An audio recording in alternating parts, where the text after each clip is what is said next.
Sir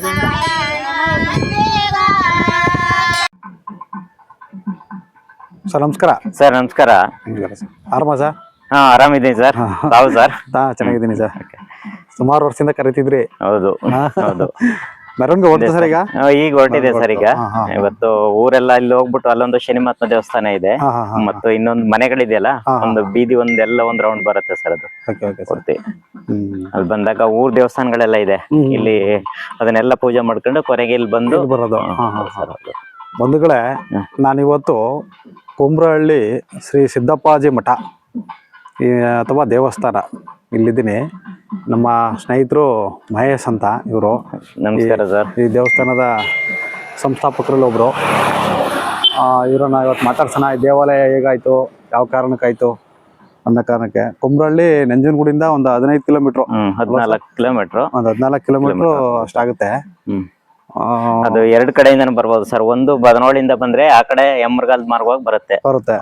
ಇಲ್ಲಿ ಈ ಕಡೆಯಿಂದ ಬಂದ್ರೆ ಇಲ್ಲಿ ಸಿಂಧವಳ್ಳಿಯಿಂದ ಬರುತ್ತೆ ಸರ್. ಸಿಂಧವಳ್ಳಿ ನಂಜನಗೂಡಿಂದ ಸಿಂಧವಳ್ಳಿ ಬಂದು ಸಿಂಧವಳ್ಳಿಯಿಂದ ಬರುತ್ತೆ.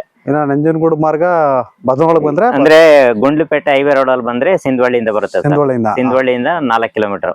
ಇಲ್ಲಿ ಬದನೋಳಿಂದ ಬಂದ್ರೆ 5 ಕಿಲೋಮೀಟರ್ ಆಗುತ್ತೆ. ಮತ್ತೆ ಇದು ನಮ್ಮ ಮಂಟ್ಯ ಸ್ವಾಮಿ ಪರಂಪರೆಯಲ್ಲಿ ಬರುವಂತದ್ದು. ಸಿದ್ದಪ್ಪಾಜಿ, ದೊಡ್ಡಮ್ಮ ತಾಯಿ, ಚೆನ್ನಜಮ್ಮ ಈ ಎಲ್ಲ ಶಿಷ್ಯವರ್ಗವನ್ನು ಕಟ್ಕೊಂಡು ತಮ್ಮದೇ ಆದ ಒಂದು ಸಾಂಸ್ಕೃತಿಕ ಚಳವಳಿಯನ್ನು ನಡೆಸಿದವರು ಮಂಟ್ಯ ಸ್ವಾಮಿಗಳವರು. ಹೌದು. ಅವರ ಶಿಷ್ಯಂದರಾದಂತಹ ಗಣನೀಲಿ ನೀಲಗಾರರಲ್ಲೇ ಅತ್ಯಂತ ಪ್ರಮುಖವಾದವರು ಸಿದ್ದಪ್ಪಾಜಿಯವರು. ಅವ್ರಿಗೆ ನಮ್ಮ ಭಾಗದಲ್ಲಿ ಈ ತಳವರ್ಗದ ಜನ ನಾಯಕರು, ಉಪ್ಪಾರರು, SC ಹೀಗೆ ತಳವರ್ಗದ ಕೆಟಗರಿಗಳು ನಾವು ನಡ್ಕೊಳ್ಳೋವಂಥ ಒಂದು ಆರಾಧ್ಯ ದೈವ, ಸಾಂಸ್ಕೃತಿಕ ನಾಯಕ. ಇವರಿಗೆ ಒಂದು ಗುಡಿ ಕಟ್ಟೋದು ಅನ್ನೋದು 16ನೇ ಶತಮಾನದಿಂದನೂ ಜಾರಿ ಆಯಿತು ಅನ್ನೋದು ಒಂದು ವಿದ್ವಾಂಸರುಗಳ ಪ್ರಕಾರ ಇತಿಹಾಸದಲ್ಲಿದೆ. ಎಲ್ಲಿ ಮಂಟ್ಯ ಸ್ವಾಮಿಯವರು ಬೊಪ್ಪೆಗೌಡನಪುರದಲ್ಲಿ ಆಯ್ಕೆಯಾದ ನಂತರ ಚಿಕ್ಕಲ್ಲೂರಲ್ಲಿ ಶ್ರೀ ಸಿದ್ದಪ್ಪಾಜಿಯವರು ಮಳವಳ್ಳಿಯಿಂದ ಅವ್ರಿಗೆ ಪ್ರಾರಂಭ ಆಗುವಂಥದ್ದು ಚಳವಳಿ. ಮತ್ತು ಕಪ್ಪಡಿಯಲ್ಲಿ ಚೆನ್ನಜಮ್ಮ ಮತ್ತು ರಾಚಪ್ಪಾಜಿ ಅವರು ಈಗ ಐಕ್ಯ ಆಗ್ತಾರೆ. ಅದಾದ ನಂತರ ಯಾರ್ಯಾರು ಈ ದೇವರಿಗೆ ಅಥವಾ ಈ ನಮ್ಮ ಸಿದ್ದಪ್ಪಾಜಿ ಮಂಟ್ಯಸ್ವಾಮಿ ಪರಂಪರೆ ಬರುವ ಎಲ್ಲರಿಗೂ ನಡ್ಕೊಳ್ಳೋಂಥವ್ರು ಅವ್ರ ಹಳ್ಳಿಗಳಲ್ಲೂ ಕೂಡ ದೇವಾಲಯಗಳನ್ನು, ಗುಡಿಗಳನ್ನು ಕಟ್ಕೊಂಡು ಪೂಜೆ ಮಾಡುವಂಥ ಒಂದು ಅಥವಾ ಅಲ್ಲಿಗೆ ನಡ್ಕೊಳ್ಳೋವಂಥ ಒಂದು ಪ್ರತೀತಿ ನಡ್ಕೊಂಡು ಬಂದಿದೆ ಅಂದಿನಿಂದ ಇಂದಿವರೆಗೂ. ಕೆಲವರು ವಿದ್ವಾಂಸಗಳ ಪ್ರಕಾರ 12ನೇ ಶತಮಾನದಿಂದ ಆಚೆಗೂ ಕೂಡ ಈ ಇತಿಹಾಸ ಹೋಗೋದು ಇದೆ. ಬಟ್ ಅದೇನೇ ಇರಲಿ, ಆದರೆ ಕುಂಬ್ರಹಳ್ಳಿಯಲ್ಲಿ ಶ್ರೀ ಸಿದ್ದಪ್ಪಾಜಿ ಅವರಿಗೆ ನಿರ್ಮಾಣ ಮಾಡಿರೋಂಥ ಈ ದೇವಾಲಯ ಅತ್ಯಂತ ವೈಭವಯುತವಾಗಿದೆ. ನೀವು ನೋಡ್ತಾ ಇದ್ದೀರಿ. ಸಾಮಾನ್ಯವಾಗಿ ಹಳ್ಳಿಗಳಲ್ಲಿ ದೇವಾಲಯ ಅಂತಂದರೆ ಮಾಮೂಲಿ ಕಟ್ಟಡಗಳ ಥರನೇ ಇರುತ್ತೆ. ಆದರೆ ಈ ದೇವಾಲಯ ಭಾಳ ವಿಶೇಷವಾಗಿರೋದು ಐತಿಹಾಸಿಕ ಚಾರಿತ್ರ್ಯವನ್ನು, ಐತಿಹಾಸಿಕ ಹಿನ್ನೆಲೆಯನ್ನು ಹೊಂದಿರತಕ್ಕಂಥ ಈ ಒಂದು ದೇವಾಲಯಕ್ಕೆ ನಾವು ಇವತ್ತು ಬಂದಿದ್ದೀವಿ. ಸಿದ್ದಪ್ಪಾಜಿಯವರು, ಮಲೆ ಮಹದೇಶ್ವರರು, ಹೀಗೆ ಹಲವಾರು ಸಾಂಸ್ಕೃತಿಕ ನಾಯಕರುಗಳು ಓಡಾಡಿರುವಂಥ ಜಾಗ ಇದು. ಪಕ್ಕದಲ್ಲಿ ಹುಣಸ್ನಾಳು ಅಂತ ಇದೆ. ಅಲ್ಲಿ ಸಿದ್ದಪ್ಪಾಜಿಯವರು ಸಾಕಷ್ಟು ವರ್ಷಗಳ ಕಾಲ ಇದ್ರು. ಈಗಲೂ ಜಾತ್ರೆ ರಾಜಮಂತನದಿಂದನೇ ನಡೆಯುತ್ತೆ ಸರ್ ಅಲ್ಲಿ ಹುಣಸ್ನಾಳಲ್ಲಿ.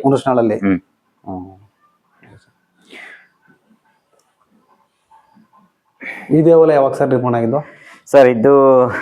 ಇದು ಈಗ 4ನೇ ವರ್ಷ ಸರ್. ಇದು 4ನೇ ವರ್ಷ. ಇದು ಆಕ್ಚುಲಿ ಫಸ್ಟ್ ಪೂಜೆ ಮಾಡಿದ್ದು 2000 ಸೆಪ್ಟೆಂಬರ್ ಅಲ್ಲಿ ಮಾಡಿದ್ವಿ ಸರ್. 2022 ಸರ್. 2022ರಲ್ಲಿ.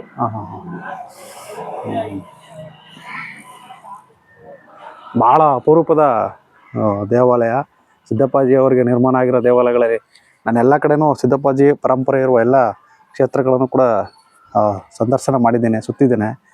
ಆದರೆ ಇಷ್ಟೊಂದು ಅಚ್ಚುಕಟ್ಟಾಗಿ ವೈಭವೀಕೃತವಾಗಿ ಮತ್ತು ಈ ಯಾವ ಶೈಲಿಯಲ್ಲಿ ನೀವು ಕಟ್ಟಬೇಕು ಅಂತ ಪ್ಲಾನ್ ಮಾಡಿದ್ವಿ ಸರ್? ಅಂದರೆ ಈಗ ಯಾವ ಶೈಲಿ ಕಟ್ಟಿದ್ದೀರಿ ಇದನ್ನು ಸರ್? ಇದು ಹೊಯ್ಸಳ ಶೈಲಿ. ಅಂದರೆ ಈಗ ಇದನ್ನು ನೀವು ಇದೇ ರೀ ಮಾದರಿ ಸರ್ ಈಗ ನಾವು 2015ರಲ್ಲಿ ನಮ್ಮ ಅಣ್ಣ ಒಬ್ರು ಇದ್ದಾರೆ ಕೃಷ್ಣನ್ ಅಂತ ಹೇಳಿ ಬೆಂಗಳೂರಲ್ಲಿ ಒಂದು ಕಂಪ್ನಿ ಇದೆ ಸರ್ ಉತ್ತುಂಗ ಟೆಕ್ನಾಲಜೀಸ್ ಅಂತ ಹೇಳಿ ಅವರಲ್ಲಿ ಒಂದು ಗೃಹ ಪ್ರವೇಶ ಮಾಡಿದ್ರು ಅಲ್ಲಿ ಬೆಂಗಳೂರಲ್ಲಿ. ಅಲ್ಲಿ ಮಾಡಿದಾಗ ಏನಾಯ್ತು ಅಂತ ಹೇಳಿದ್ರೆ ನಾವು ಏನಾದ್ರು ಹೊಸ ಮನೆಗೆ ಹೋಗ್ಬೇಕು ಅಂತ ಹೇಳಿದ್ರೆ ಕಂದಾಯ ತಗೊಂಡು ಹೋಗೋದು ಒಂದು ಪದ್ಧತಿ ನಮ್ದು ಹಳೆ ಕಾಲದಿಂದ. ಅದನ್ನ ತಗೊಂಡು ಹೋಗ್ಬೇಕಾದ್ರೆ ಅಲ್ಲಿ ಕೊಟ್ಟು ಪೂಜೆ ಮಾಡಿ ಅವರು ಸಖತ್ ಇದನ್ ಮಾಡಿದ್ರು. ಅಂದ್ರೆ ಹಿಂದೆ ಅದು ಕಂದಾಯ ನಮ್ಮ ಹತ್ರನೇ ಇತ್ತಂತೆ. ಅದು ಅದನ್ನ ಆ ಟೈಮಲ್ಲಿ ಬಡತನದ ಕಾರಣದಿಂದ ಅದನ್ನ ಪೂಜೆ ಪುನಸ್ಕರಣಗಳನ್ನೆಲ್ಲ ಮಾಡಕ್ ಆಗಲ್ಲ ಅನ್ನೋ ಒಂದು ಕಾರಣದಿಂದ ಅದನ್ನ ನಾವು ಬೇರೆಯವ್ರಿಗೆ ಯಾರಿಗೋ ಕೊಟ್ಟಿದ್ವಿ.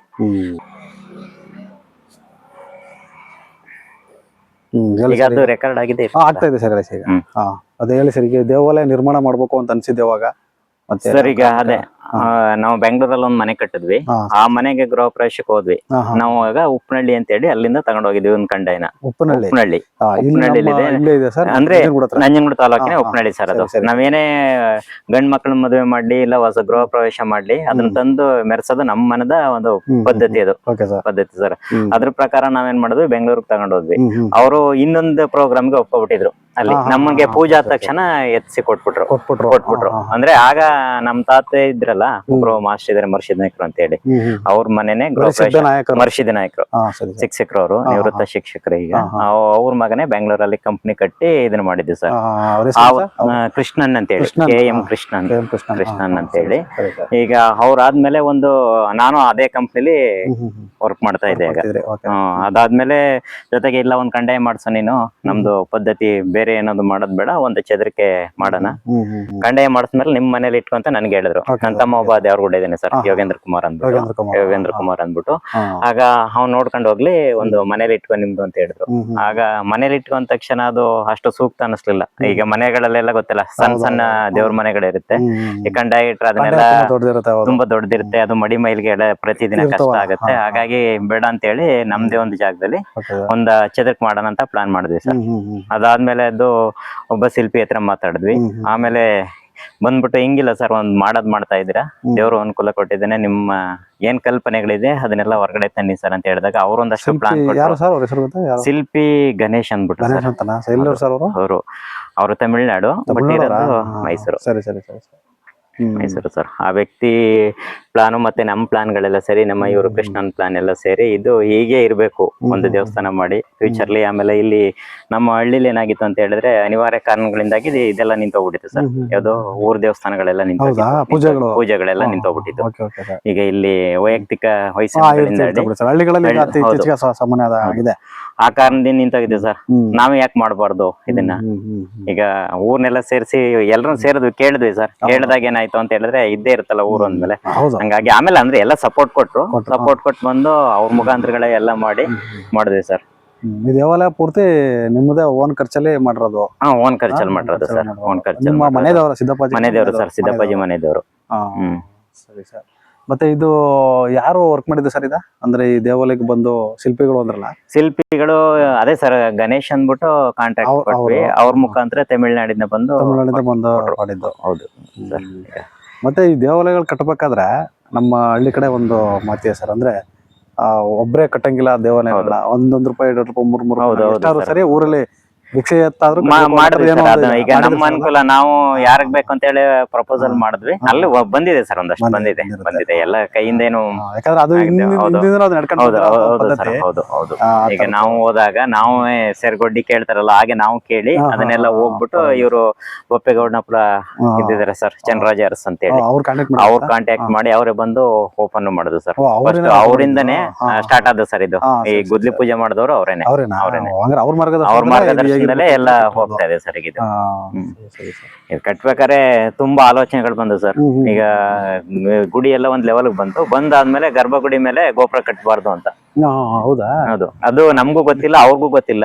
ಆಕ್ಚುಲಿ ಇದನ್ನ ತಗೊಂಡೋಗಿ ನಾವು ಮಠದಲ್ಲಿ ಇನ್ನೊಬ್ರು ಪ್ರಭು ರಾಜ ಅರಸ್ ಅಂದ್ಬಿಟ್ಟಿದ್ದಾರೆ, ಪ್ರಭು ರಾಜ ಅರಸ್ ಅಂದ್ಬಿಟ್ಟು ಅವ್ರ ಹತ್ರ ಹೋಗಿ ಕೇಳಿದಾಗ ಅವ್ರು ಹೇಳಿದ್ರು ಆ ತರ ಏನು ಇಲ್ಲ ಅನ್ಸುತ್ತೆ ಅಂತ ಹೇಳಿದ್ರು. ಆಮೇಲೆ ಇದೆಲ್ಲ ಹೋಗ್ಬಿಟ್ಟು ಸುಮಾರೆಲ್ಲ ಸರ್ಚ್ ಮಾಡಿ, ಇದು ಮೈಸೂರು ಅರಮನೆ ಗಂಟು ಹೋಗಿ ಅಲ್ಲೂ ಒಂದಷ್ಟು ಕನ್ಸಲ್ಟ್ ಮಾಡಿ, ಅಂದ್ರೆ ಅವತ್ನ ಅನುಕೂಲ ಆಗಿರ್ಲಿಲ್ಲ, ಕಟ್ಟಬಾರ್ದು ಅಂತ ಎಲ್ಲೂ ಇಲ್ಲ.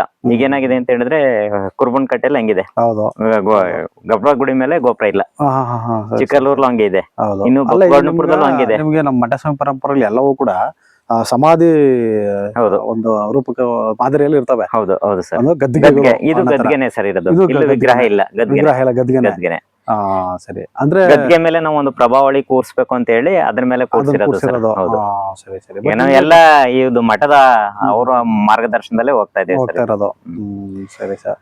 ಅದೇ ಎಲ್ಲಿ ನೋಡಿದ್ರು ನೀವ್ ಹೇಳ್ದಂಗೆನೆ, ನೀವು ಕಪ್ಪಡಿ ಆಗಿರ್ಬೋದು, ಕುರುಬನಕಟ್ಟೆ ಆಗಿರ್ಬೋದು, ಬೊಪ್ಪೆಗೌಡನಪುರ ಎಲ್ಲಾ ಕಡೆನೂ ಗದ್ದಿಗೆನೆ ಇರುತ್ತೆ. ಹೌದು ಸರ್. ಏನೋ ಒಂಥರ ಸಮಾಧಿ ಮಾದರಿ ಇರುತ್ತೆ ಅದು. ಸರ್ ಹೌದು. ನನ್ಗೆ ಅದು ಸಾಕಷ್ಟು ನಮ್ಮ ಸ್ನೇಹಿತರುಗಳು ತುಂಬಾ ಜನ ಚಾಮರಾಜನಗರ ಕಡೆ, ಹೌದು, ಅಲ್ಲಿ ತುಂಬಾ ರಿಚ್ ಆಗಿರೋದ್ರಿಂದ ಇದು ಆ ಕಡೆ ಎಲ್ಲ ಸುತ್ತಾಡ್ಸೋರು ನಮ್ಮನ್ನ. ಅಲ್ಲೆಲ್ಲ ನೋಡಿದಾಗ ಎಲ್ಲೂ ಕೂಡ ಇದು ಒಂಥರ ಈ ಮುಸ್ಲಿಂ ಮಾದರಿ ಇರ್ತದೆ ನೋಡಿ, ಆ ಮಾದರಿನೇ ಎಲ್ಲಾ ಕಡೆನೂ ಅವರ ಐಕ್ಯ ಆಗಿರೋ ಸ್ಥಳಗಳೆಲ್ಲ ಹಾಗೇನೆ ಇರೋದು. ಬಟ್ ಇದು ತುಂಬಾ ಚೆನ್ನಾಗಿದೆ ಸರ್. ನೀವು ಅದ್ರ ಹಿನ್ನೆಲೆ ಅಷ್ಟೊಂದು ಗೊತ್ತಿಲ್ಲ ಸರ್. ಬಟ್ ಇದೇ ಇರ್ಬೇಕು, ಗದ್ಗೆನೆ ಇರ್ಬೇಕು ಅಂತ ಹೇಳಿ ಅದು ನೀವು ಮಂಟೇಸ್ವಾಮಿ ಪರಂಪರೆ ಎಲ್ಲಿಂದ ಎಲ್ಲಿಗೆ ಹೋಗಿ ನೋಡ್ಕೊಂಡ್ ಬಂದ್ರು ಅದೇ ಮಾದರಿ ಸರ್. ಮತ್ತೆ ಅವರ ಒಂದು ಈ ಕಬ್ಬಿಣದ ಹೋರಾಟ, ಮತ್ತೆ ಕಬ್ಬಿಣಕ್ಕೋಸ್ಕರ ಅವ್ರು ಹೋರಾಟ ಮಾಡೋದಲ್ಲ, ಆ ಹಿನ್ನೆಲೆ ನೋಡಿದ್ರೆ ಅಂದ್ರೆ ಅದನ್ನ ಬಳಸ್ಕೊಂಡು ಒಂದು ಮಠ ಕಟ್ಟು ಅಂತ ಹೇಳಿದ್ರು. ಹೌದು, ಮಠಕ್ಕೋಸ್ಕರನೇ ಅದೊಂದು ದೊಡ್ಡ ಹೋರಾಟ ಆಯ್ತು. ಸೊ ಅದು ನನ್ಗೆ ನೆನಪಾಯ್ತಾ ಇದೆ. ಇಲ್ಲಿ ಎಲ್ಲೋ ಒಂದ್ ಕಡೆ ಅಲ್ಲೂ ಮಾಡಕ್ ಆಗ್ಲಿಲ್ಲ ನೋಡ ಅವಾಗ. ಸೊ ಇಲ್ಲಿ ಆಗಿದೇನೋ ಅಂತ ನೋಡಿ ಅವ್ರ ಆಸೆ ಏನಾದ್ರು ಆಗಿತ್ತು.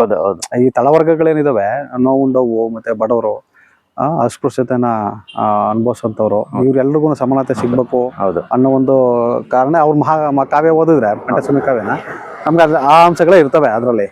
ಸೊ ಹಾಗಾಗಿ ನಾವು ಇಲ್ಲಿ ಒಂದು ಹಳ್ಳಿನಲ್ಲಿ ಈ ತರದೊಂದು ದೇವಾಲಯ ನಿರ್ಮಾಣ ಮಾಡೋದಲ್ಲ, ಒಂಥರ ಸಾರ್ಥಕತೆ ಇಲ್ಲ ಸರ್. ಇದ್ರ ಹಿನ್ನೆಲೆನೂ ಅದೇನೆ. ಈಗ ನಮ್ಮಲ್ಲಿ ಎಲ್ಲ ಹಿಂದುಳಿದವ್ರು ಇರೋದ್ರಿಂದ ನಾವು ಈಗ ಗಾಂಧೀಜಿಯವ್ರ ಕನಸಿನಂತೆ ಅಲ್ಲ, ಗ್ರಾಮೋದ್ಯೋಗಕ್ಕೆ ಏನಾದ್ರು ಒತ್ತು ಕೊಡೋಣ, ಇಲ್ಲಿ ಕೈಗಾರಿಕೆಗಳು ಸಣ್ಣದಾಗಿ ಗುಡಿ ಕೈಗಾರಿಕೆಗಳು ಇರುತ್ತಲ್ಲ ಸರ್. ಈಗ ಗಂಧದ ಕಡ್ಡಿ ಇದ್ ಮಾಡೋದು, ಈಗ ಕರ್ಪೂರ ತಯಾರು ಮಾಡೋದು, ನಮ್ ಇಲ್ಲಿ ಏನ್ ಬೆಳವಣಿಗೆಗಳಿದೆ, ಈ ನಮ್ಮ ಲೋಕಲ್ ಅಲ್ಲಿ ಏನ್ ಸಿಗುತ್ತೆ ಅದನ್ನ ಮಾಡಿ ಅದ್ರ ಮುಖಾಂತರ ಒಂದು ಆರ್ಥಿಕವಾಗಿ ಜನರನ್ನು ಪ್ರಬಲವಾಗಿ ಮಾಡ್ಬೇಕು ಅನ್ನೋ ಉದ್ದೇಶ ಇಟ್ಕೊಂಡೆ ಇಲ್ಲಿ ಮಾಡಿದ್ದು. ಅದು ಸ್ವಲ್ಪ ಹೋಗ್ತಾ ಇದೆ, ಕುಂಠಿತ ಹೋಗ್ತಾ ಇದೆ.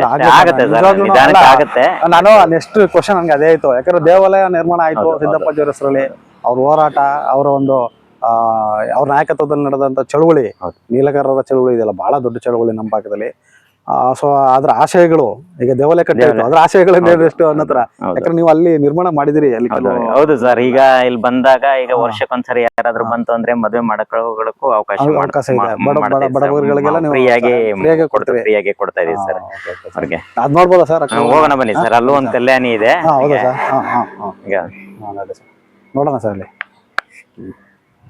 ನಾನು ಅದಕ್ಕೇನೆ ಈ ತರ ನಮ್ಮ ತಳವರ್ಗಕ್ಕೆ ಸಂಬಂಧಪಟ್ಟಂತ ಆಚರಣೆಗಳು ಮತ್ತೆ ಇವೆಲ್ಲ ಇದಾವಲ್ಲ, ಅದ್ರ ಆಸೆಗಳನ್ನ ಅರ್ಥ ಮಾಡ್ಕೊಳ್ಳೋರೆ ಕಡಿಮೆ. ಹೌದು ಸರ್. ಯಾವುದೋ ಏನಕ್ಕೆ ಆ ಮೂವ್ಮೆಂಟ್ ನಡೀತು, ಅವ್ರು ಏನಕ್ಕೆ, ಯಾವ ಉದ್ದೇಶಕ್ಕೆ ನೀಲಗಾರ ಪರಂಪರೆಯನ್ನ ಬೆಳೆಸಿದ್ರು, ಮಾದೇಶ್ವರರು ಗುಡ್ಡ ಪರಂಪರೆ ಅದನ್ನ ಏನಕ್ಕೆ ಬೆಳೆಸಿದ್ರು, ಮತ್ತೆ ಆ ಗುಡ್ಡ ಪರಂಪರೆ ಮಾಡುವಾಗ ಯಾವ ಕಾರಣಕ್ಕೆ ಅದು